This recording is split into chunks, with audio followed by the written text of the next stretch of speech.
Boy, it's really fuzzy. Hmm?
Hey, Eric.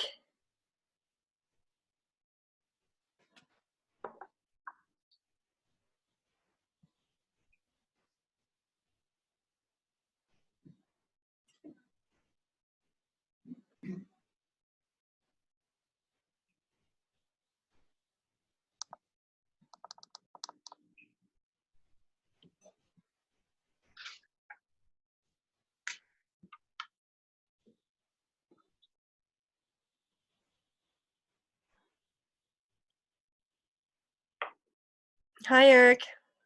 Oh, hey, how you doing? Good, I Eric. didn't even know you were there. You don't like show up on the screen at all. Oh, I don't? Like I Good. didn't even see like I didn't even see like participate. Oh, there you are. Okay, I had the wrong tab clicked. Oh.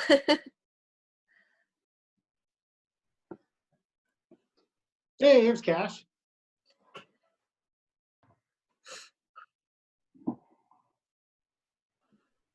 Hey, Eric, how are you?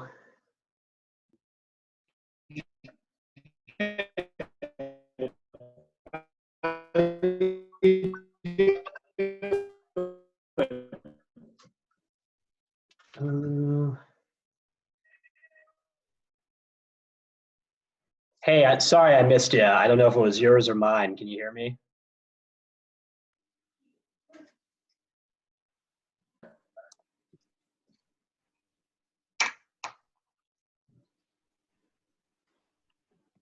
So, how's things been on your end? Oh, sorry, you're cutting in and out there. I've got you now. Oh, okay.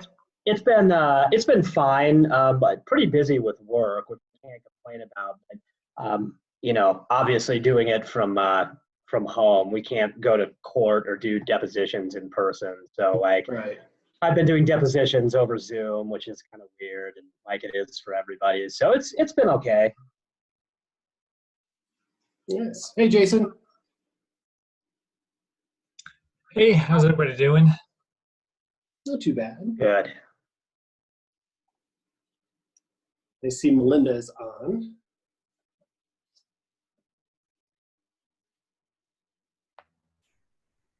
There she is. Hello.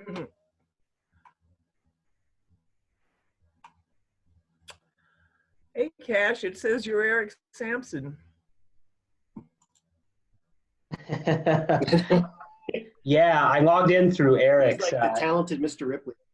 Did I miss the link or something? Because you sent me this email, but maybe I missed it. Because I don't think I got. I don't know why that. I'm not sure I got Nancy's email.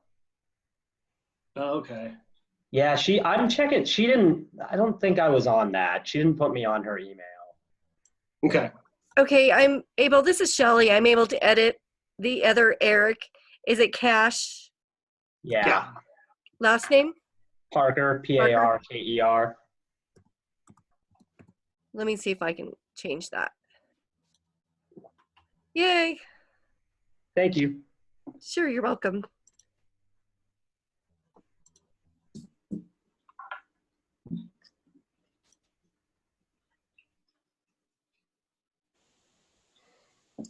So I did hear from Matt that he is not going to be able to make it tonight.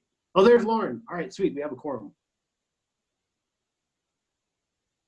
Yes.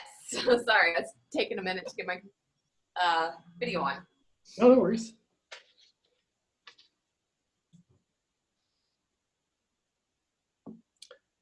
So, Matt, so we were just missing CJ, I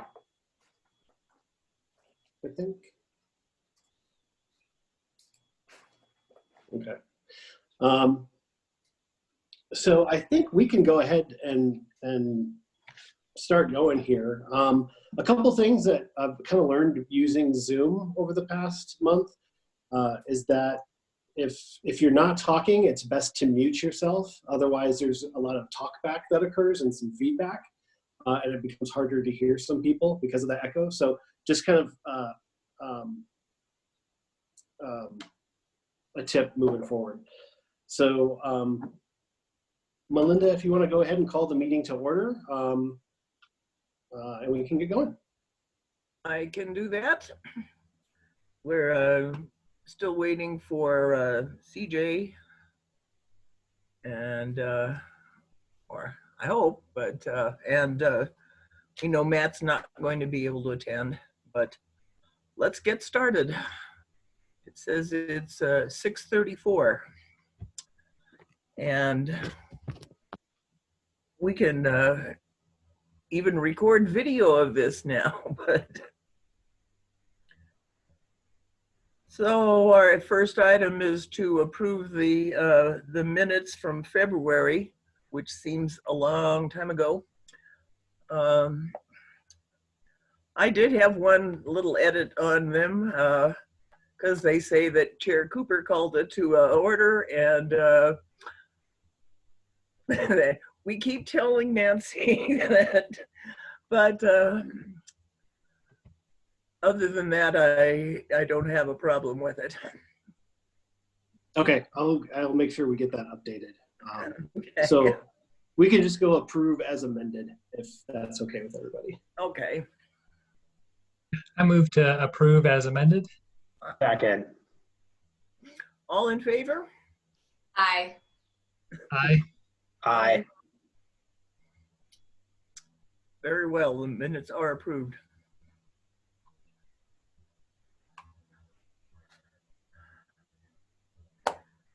And now on to the landmark protection language that I hope everybody's been reviewing, the stuff that Cash provided so long ago, but that how it is in other places. I noticed that, and I highlighted for myself a couple of things that were that I liked out of the language of Greeley, although I kind of like Longmont's language too. But and all of that is for protection of things we have designated already. And of course, we haven't designated anything. So that's, are we getting a bit previous, or do we want to have that ready when we do designate something? Discussion, anyone? I think if I remember our discussions, I think the goal was to have that language in place by the time we started dedicating or granting that landmark status to properties. It's supposed so they know exactly what's going to be, what you can and cannot do with the property once it has become a landmark. So I think that language should be in place before we start. And it's been long enough ago that I believe I remember, but I don't remember for sure. whatever we propose has to be approved by council. Is that right? Yeah, that's what I remember. Mhm. So, It does, and it has to be entered in ordinance. It's, yeah. So, and Eric, correct me if I'm wrong. I think after we come up with a proposal, it has to go to the city attorney's office and then go to council. Is that right? Yep, that'll be the process. What's the, And I don't think that, I'll have to check too, but I'm not sure. I might need to go through planning and zoning as well, and then go to council with a recommendation from P&Z. But I'll find that out for sure. and what's the turnaround on that? I know everything is complicated by the current situation. Is council meeting via remote means as well right now? I don't know. Yeah, they're doing their all meetings digitally on Zoom. So they are still meeting. So there's still stuff that we can do if we get to that stage. So, but yeah, that first step would be deciding on some language that we want to send to the attorney. And I was just going to note, we're looking at those specific examples from other municipalities on, what they did. And, that's certain, it's obviously super useful because they're, in practice what people are kind of doing. But, a lot of those are based off of the kind of template language for CLGs provided through History Colorado. And I think those are a good reference because they kind of start out with they provide you with 3 different tiers for templates. There's like a limited, which is really, basic, voluntary design review. And, it wouldn't be issuing a certificate of appropriateness and things like that. Then you have they call the basic, and that's one that has more involved review and issuance of a certificate of appropriateness through our commission review and things like that. And then there's a more extended one which has a lot more in-depth design review type things. And I think those templates are what a lot of the municipalities in Colorado use. Some of them have adapted them or mixed and match, like the limited with the basic or things like that. So it doesn't have to be whole hog kind of using those, but they're kind of tried and true and kind of used throughout the state. So they've got a lot of kind of standing in how they've been used. And one of the other things noting is if we're going to want to have more protections through review by the commission, it's not just the statute itself. We also have to determine what the criteria would be for an issue for a certificate of appropriateness. We have to have that laid out, in all the legal guidance because since we would then be making semi-judicial decisions, we really have to have that to point to. It can't just be based on, well, we don't like that siding you're using, based on our own opinion, because that would be, if we have these statutes in place, that saying something like that would therefore be illegal.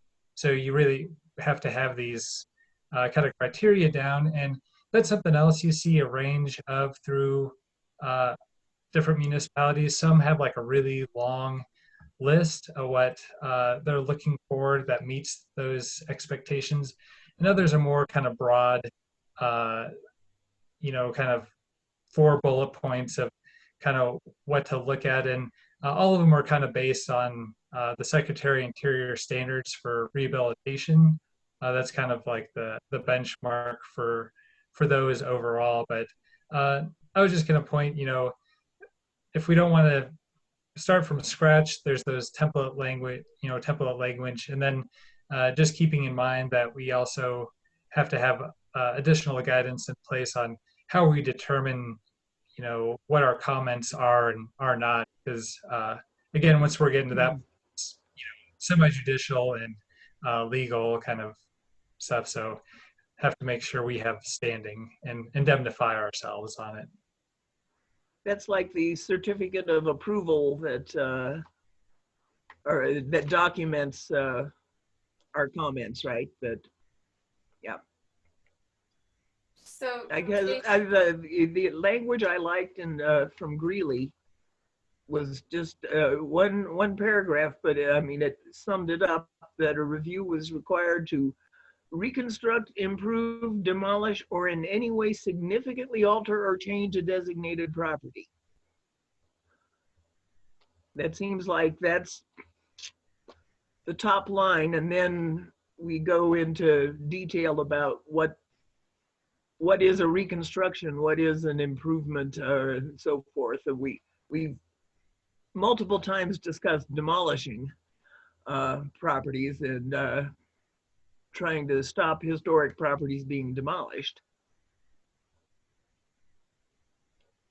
But Yeah, and you'll notice in those too, they have, again, kind of speaking to what demolition counts as, and there has to be like a definitions section for, what stuff is. So again, everybody who comes to the commission knows we're all working from the same basis. So same thing like demolition is that, that it sounds straightforward, but that's something too we have to outline in definitions for when we get to laying out that kind of language. So Jason, are there also templates for that sort of thing? Like the same way there's templates for the kind of ordinance itself? Are there templates for the definitions and for sort of what standards we're applying? Yeah, those same templates, the different tiers, they all have like a definition section that kind of use the standard stuff that you run into in historic preservation. So that's kind of something that could probably just totally take over. And I think they do have stuff for what criteria you need as for a certificate of appropriateness, or whatever we kind of technically call it. But I think the templates use some more of the basic one, like you will not alter character defining features, or kind of those kind of things. So they're simpler and maybe a little broader, but they still kind of provide a basis for what everybody is talking about.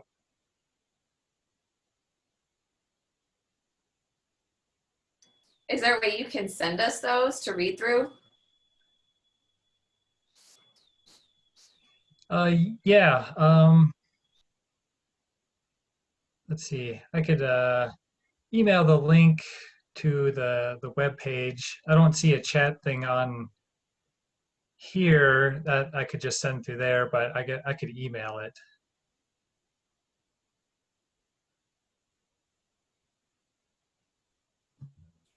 yeah, why don't we have a chat pane?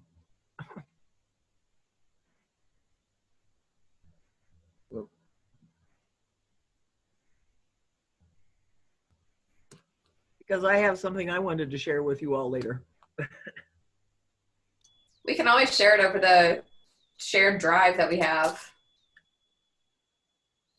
Actually, we can't. I tried uploading a thing, and I'm not allowed to upload to that shared drive.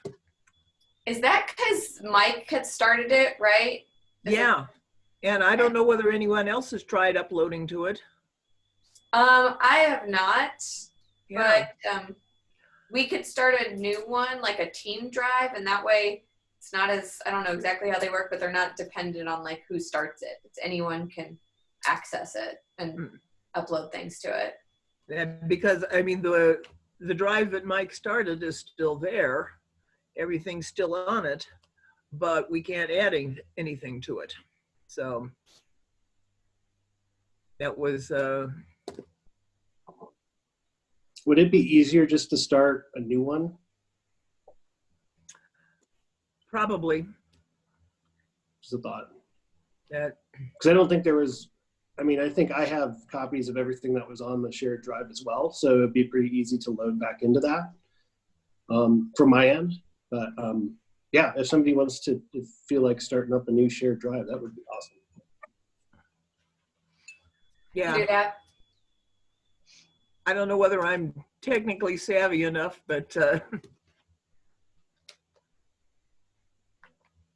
I could try. Got plenty of time to learn new things. Melinda, I'm happy to if you don't want to. If you know how, yes, could you please? Yep, that's fine. Okay. Then I can upload the PDF of the grant application information that it's part of the agenda, but it's obviously illegible the way it is, the way it came out. So I was going to put it up there. And I just downloaded that from the link that Jason sent. So I suppose everyone else could do the same, but. And just note, I sent an email with a link to that page. Yes, that's where I got the, where I got it. Oh, I was talking about the template ordinance language. I just sent it. You just did it? Oh, great. Nice. Thank you. Yeah.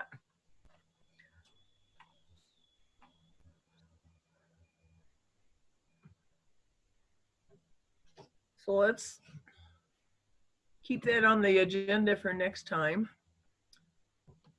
And there's Dave. Good evening. Please pardon my delay. I'm sorry, guys. Right.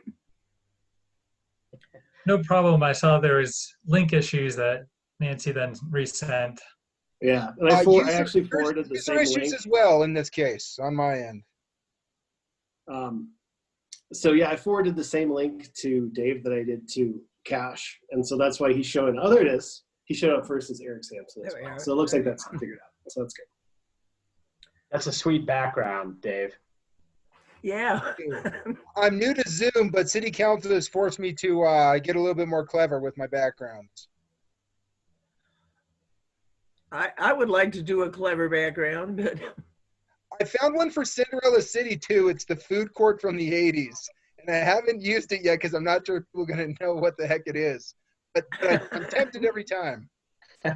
This would be the group to use it with. Probably, you're right.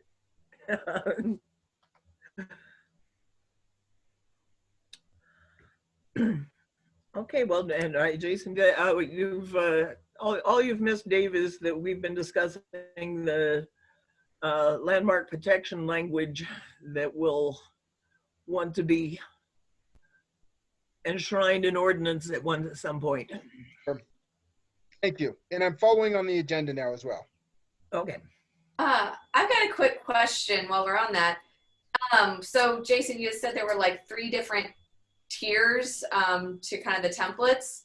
Does anyone have an opinion on which tier we want? Do we want to go with like most restrictive or least restrictive or somewhere in the middle?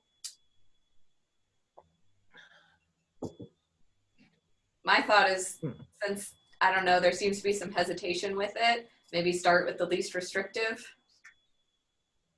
I mean, that's what I think, because we have to consider not just what we want, but what's practical that actually can get enacted.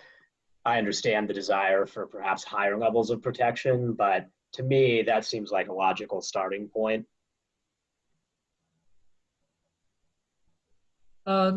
Yeah, I would agree, because it's the, probably most friendly to at least property owners who are concerned about that type of stuff. And then, once you get to the higher levels, there's also additional things you have to kind of come up with, like what the appeal process looks like. People can appeal under different, economic hardships or inability to use the property as historically was, or things like that. So that kind of, when you get to the more restrictive, you also bring in a whole lot of other steps, and that would kind of be those. I think typically those appeals, wouldn't be appealing to the Preservation Commission. It would be appealing to City Council, and so perhaps on that thought too. Maybe for if council's comfort, we're not saddling them with a bunch of extra steps too. The basic one kind of avoids that as well. not to mention cluttering up our own agendas with dealing with people that don't like what we've designated.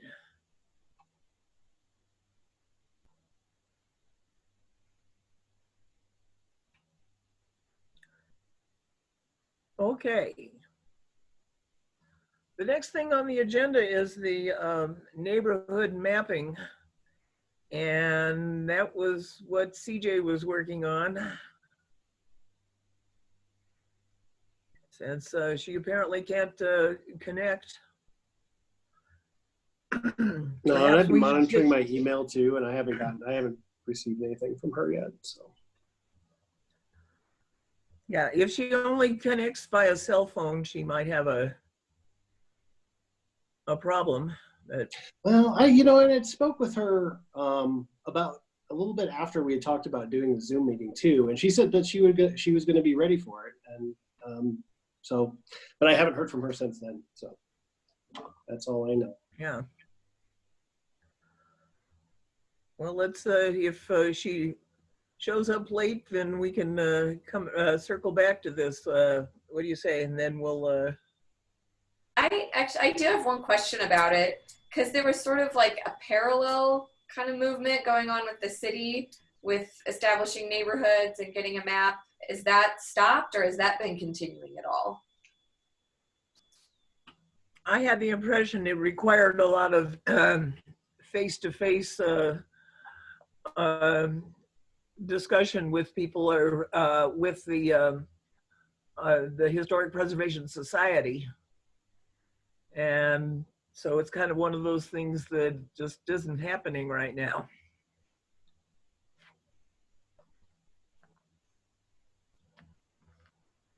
Is that what, does anybody else recall? Not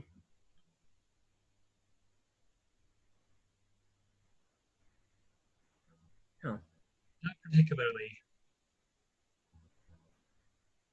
It would be nice if we could put something out there and somehow, query people, what neighborhood do you think you live in? Yeah, and I know that Madeline was going to be working on something like that on the project as the neighborhood coordinator. And I don't know what the status of that is yet. I've not talked to Madeline for basically since the shutdown happened. So I'm kind of in the dark on where that's sitting right now. Is Madeline is working remotely, or one of the people that got laid off, or? No, she's been working remotely from what I understand.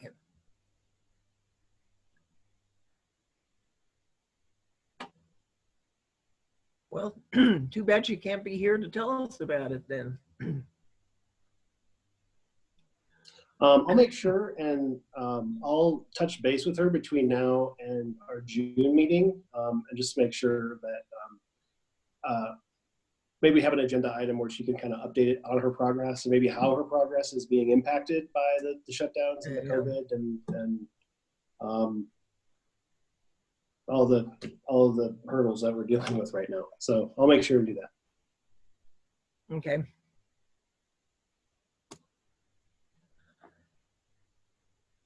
Well, and back in March, I put down demolition permit wish list. I don't remember why. I think it was, we were going to present to council an updated demolition permit, and so we were going to try and include on it our top things of what we want to see in a demolition permit. And I think we were all supposed to like get, 2 or 3 items that we wanted to see on it and discuss it. Yeah, that's what I remember as well. There had been an item on the council's study session, I think it had been the late last month or beginning of this month, but that ended up getting taken off the agenda just because we hadn't had time to kind of regroup and talk about that. But that had been the plan, was to come up with ideas of what you guys would like to see as HPC on a demolition permit, and then have that discussion and have a back and forth with council on those ideas. Well, and I know Matt was working with somebody from buildings, discussing with them. So it's too bad he can't be here to update us on that.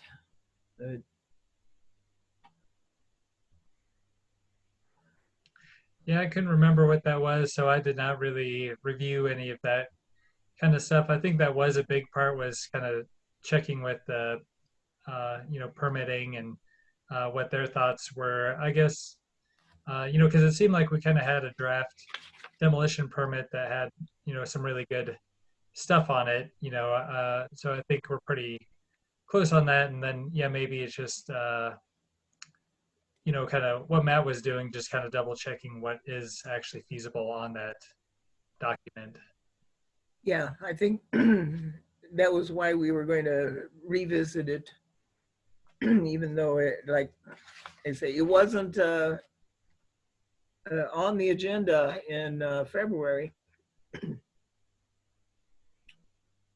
But we had already kind of established about 5 things that we wanted to see on a demolition permit, and what we would accept if we couldn't get all of them. I mean, for instance, the date, the construction date of the building that's being demolished is one of the things I remember. We wanted photographs or some documentation of the building being demolished. Did we also want like a question, is this a local landmark? Is that one of them? Yeah.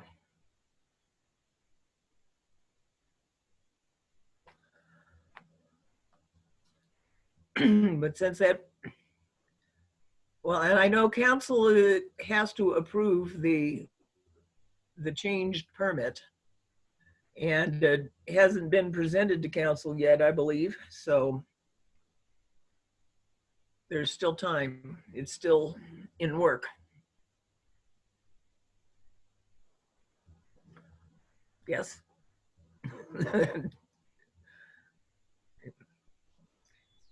Would it be worthwhile to follow up with Matt before the next meeting and maybe see if he has that list, and then maybe at the next meeting we can like vote on that and make it official and start moving forward with it? Yeah.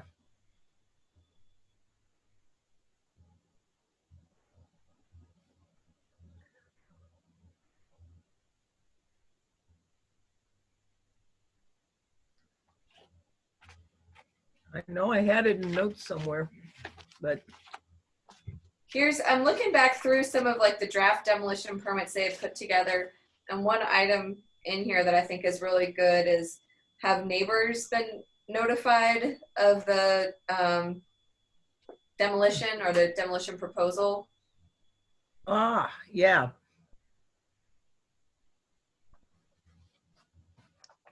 Yeah, I think Well, we've and been what was talking about, the process too, whether it was to post something and allow the neighbors a chance to protest, or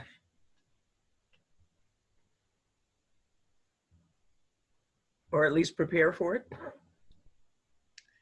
yeah, I think we talked about a public notice, and I think even in a previous meeting it was kind of discussed. Some cities do things like they have a sign that goes out in front.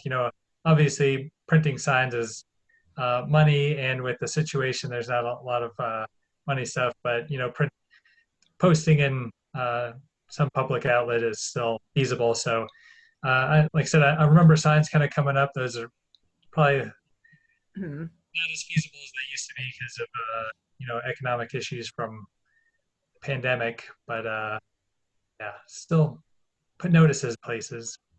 Well, On and the I know city there website. was discussion. Yeah, there was discussion of all that was required was to put a notice in the Inglewood Herald, which doesn't really have enough circulation to inform the reliably inform the neighbors, and so there was some discussion about changing that part of the thing so that people could be informed ahead of time.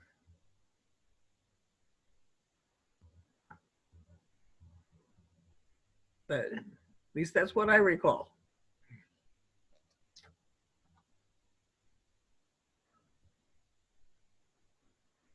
All right. This is weird, you know. It's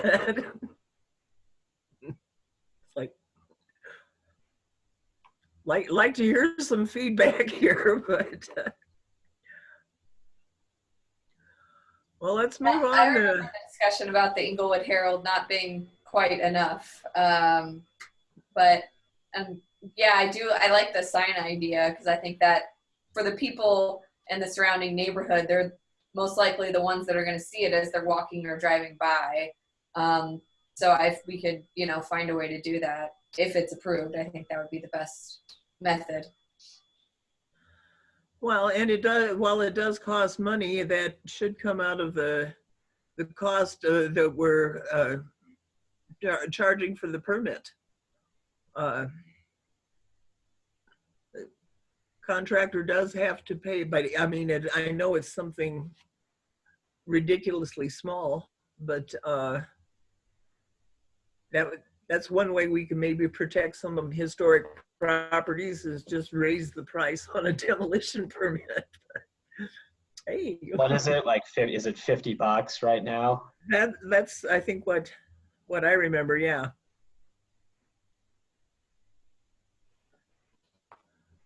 We made it 500. It might slow things down a bit, So that would require another, that would require council approval, Yeah. as I assume you already know, but just getting that out. I mean, to the extent we're talking about a sign or something like that, that's probably not that expensive. I mean, that may not be too hard of a sell if it's a more or a less significant increase, I should say. Yeah. And we could even get one printed, like the kind of plastic, more durable signs that could be reused for, multiple times. Yeah, I think they have a lot of utility. Just kind of thinking Fort Collins uses them, and they're kind of a yellow painted metal one that says design review or whatever, and they definitely like I said, when you're driving or walking around, they definitely get your notice and provide the information on where to look the rest of the other additional info up. So signs kind of old school, but I think those work really well. Yeah. Besides, a lot more people are walking around neighborhoods these days. At least in my neighborhood.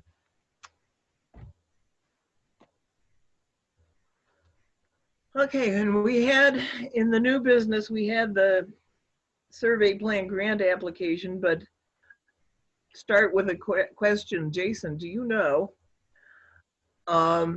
is there likely to be grant money available now that budgets have been so severely impacted?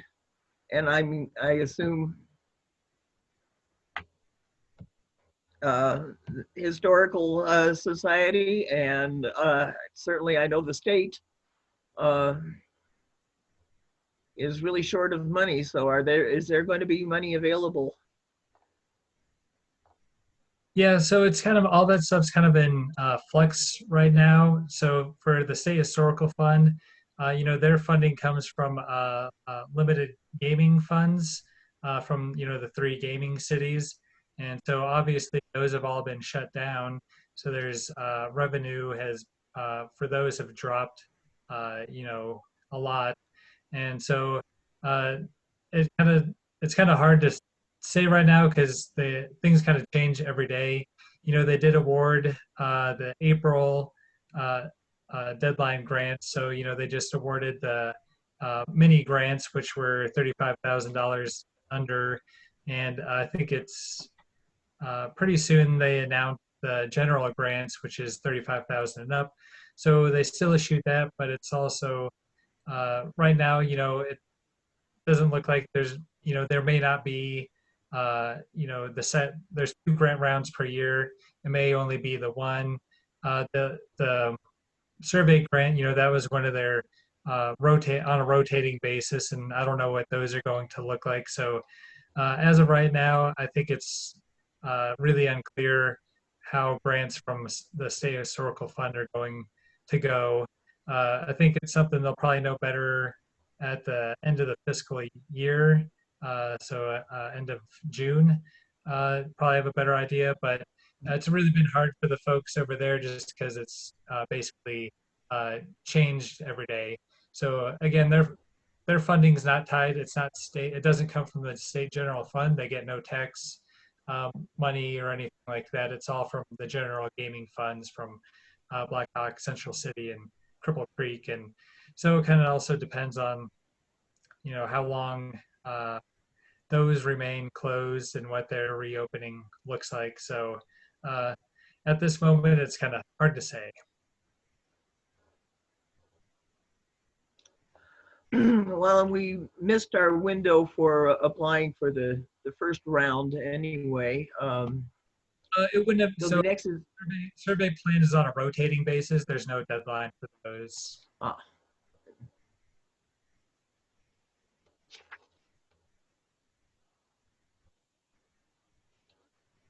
well, and of course, we don't really know what it would cost. We were talking, you know, like a windshield survey of the historic neighborhoods and what that would cost. And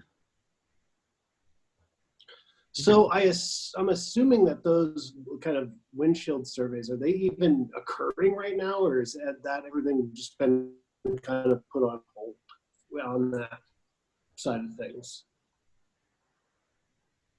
Yeah, I think now as far as people moving around, you know, there's still a cultural resource work kind of going on. There's other grant-based surveys from like CLG grants that are, you know, still continuing. So things like that, you know, most moving ahead. I guess some of the issues for consultants doing research is, you know, like the public library not being open, or the Western History and Genealogy at Denver Public Library, things like that. So there's a lot of things that are kind of in the way. You know, the Stephen Hart Research Center, the plan is to start making that available June, but again, things kind of keep changing. So it's kind of a mixed bag. There are surveys and things that had previously been funded that are you know, continuing forward, but yeah, just kind of sometimes depends on where the people are at, what they're doing, and what the project is.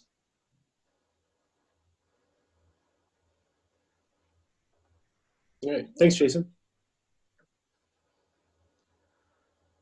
I mean, we could do a variety of windshield survey just with Google Maps, but that doesn't actually include the authority to like describe the properties and the architectural history of them and so forth that will be needed. Yeah, it would have to be, even though it's, you know, windshield, that's still a lot better than Google, because you know, Google may be depending on when they went down a street, they could be 5 years old, and you know, that street could be totally different. Yeah. So it doesn't help a whole lot with that.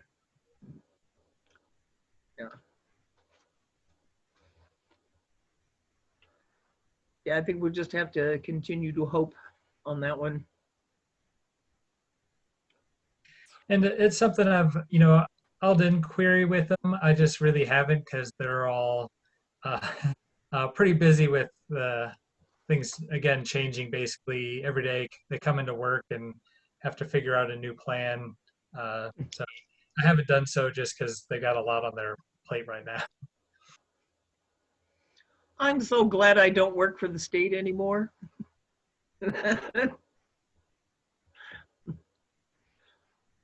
I've got my para pension. I'm good. You know, so, but, yeah, I would not want to be there in these times.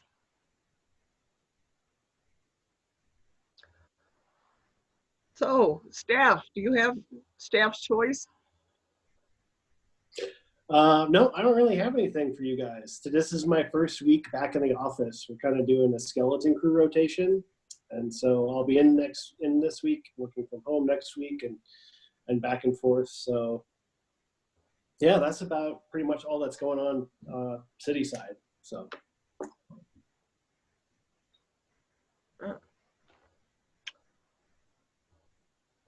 Anyone got a commissioner's choice? I have one, which is just that I applied for reappointment to the commission when my term expires. Thank you. Yeah, no, I thank you for the reminders that came from a couple of you, and Nancy Fenton also reminded me, and Eric did too, so I appreciate it. So assuming the council is willing to tolerate me, you all will have to do the same for a bit longer. Well, I have written the required letters from the chair to the council begging them to reappoint both of you. And telling them how wonderful you both are. So thank you. Thank you. Yes, I look forward. The initial appointment went by very quickly, so I look forward to continuing. Hopefully. Yeah, it seemed like what he just got here. What do you mean? Yeah. He's expired. Yeah. I did have one of the short. I did have one of the shorter terms, and I don't actually know or remember whether I'm eligible for one of the longer terms this time around. Yeah, I think it will be because the first ones were staggered in some 2 and some 3 year, or some 2 and some 4 year terms. And that was just to stagger the membership. Yeah. And then all the subsequent ones would be 4 year terms, but they'll be staggered. I know Lauren's and mine, I think we expire next year. Yeah. That's it from me. Good to see everyone virtually. Oh, well, wait. I had something. The Downtown Development Authority working group is having a forum tomorrow, an online forum. I don't know whether that actually means that they'll take input from people or they'll just present what they've been working on. But I kind of think some of us at least should attend the thing to speak out for historic preservation. I would have sent I would have put the link in the chat if there was one here, but there isn't. So, but it's on the city's webpage, and there's a link to sign up for the Zoom meeting, which is at 5:30 tomorrow. And I think we and they've also got like a bit of video from Longmont and how they how happy they are with and this is all like businesses that are saying that with their revitalized downtown. But also Longmont has a strong historic preservation commission, And so I noticed that, yeah, they did manage to like repurpose some historic buildings and redo their downtown area without demolishing things. And I'd like Inglewood to do the same. So anybody who's maybe free at 5:30 tomorrow, you know, and feels like agitating, then please go look at that anyway. I think we need to know what they're planning, even if we can't stop anything or influence anything. Do you know if it'll be available after the fact? I would hope, yeah. I'm sorry? I would hope. And like say, I was going to put the link out here, but and it's Inglewood, you know, government, and then Inglewood Downtown Matters. That's the thing you're looking for. And it's even if you don't do the forum, you might like to look at the what's on the city's webpage all about the Downtown Matters studies. They want to, you know, include a lot of area as downtown and needing, and then includes like the hospital district, South Broadway, and then over towards City Hall and the Cinderella City area. And for those of us that remember it, and yeah, some of us do remember Cinderella City, but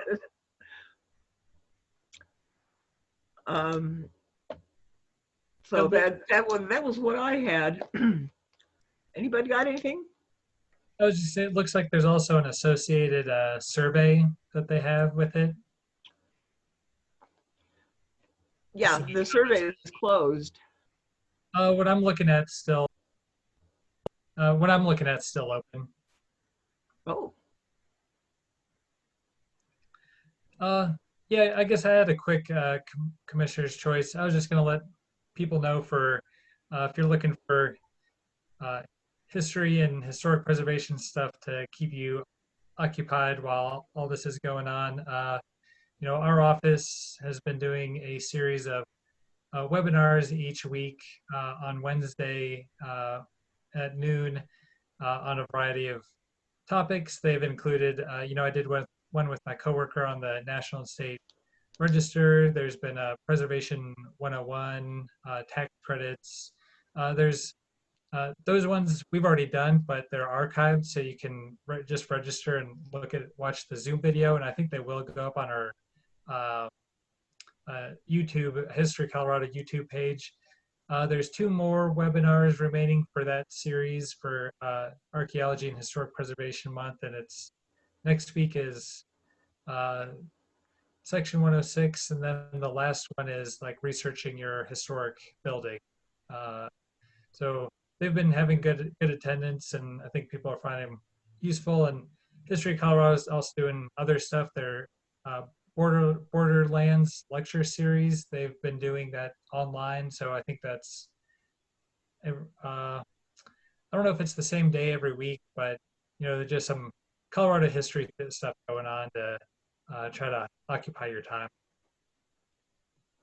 Yeah, I did go to attend the one you did on National and State Registers, and it's like I had no idea that, for instance, Stanley Aviation in Aurora was on the State Register.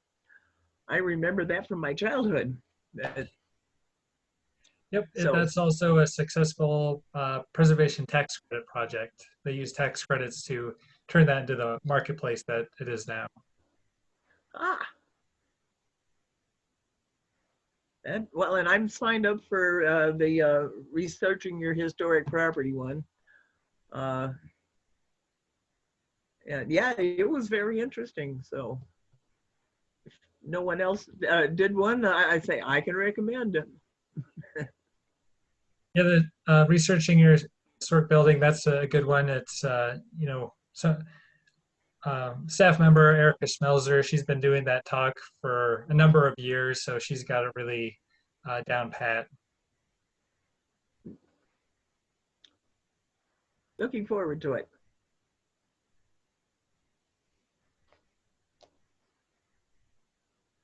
How are we doing? I'm glad to see everybody appears healthy. So far, so good. Yeah, just a little cabin fever, that's all. Yep, same here.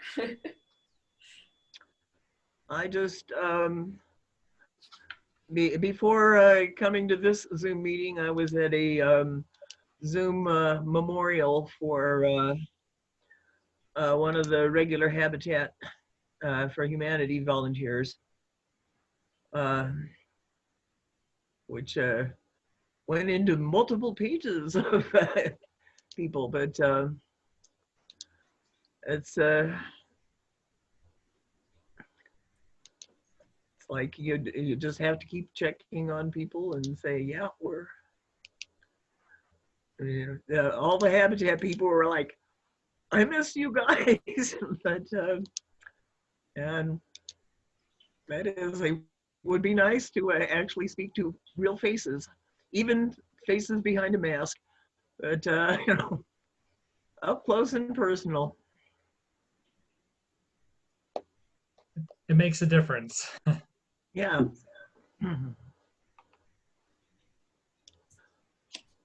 We're all becoming Borg. I was going to say, Councilmember Questa, do you have anything for tonight? Nothing immediately comes to mind.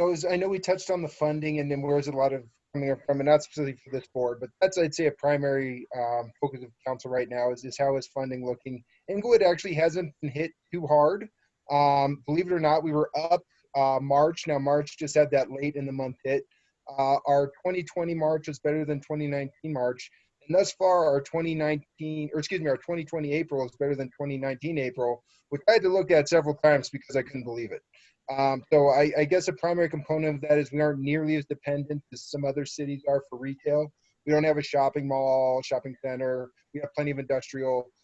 So needless to say, we're not out of the storm yet, but so far so good in the city.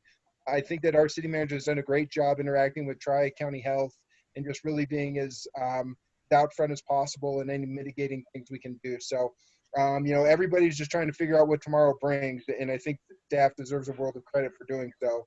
But it could, and this is maybe not the best way to put it, but it could certainly be worse. There's certainly cities that are struggling a lot worse than Inglewood. So we'll take where we are considering all the circumstances that surround us. Yeah. Good. Yeah, thanks for that update. Yeah. Let's all count our blessings. Indeed.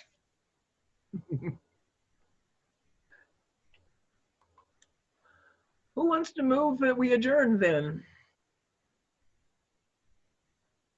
I'll move to adjourn. I'll second that. All in favor? Aye. Aye. Hi. It's a good thing we had a quorum. Then let's count us adjourned. It's 7:26, and we'll hope to meet next month. If not in person, at least with some interesting subject to discuss. Very good. Be good. Yeah. Thank you. Thanks, everyone. Thanks. Yeah, thanks everybody. Stay safe. You Have a too. good evening. Thanks. Bye. You Bye. take care. Bye.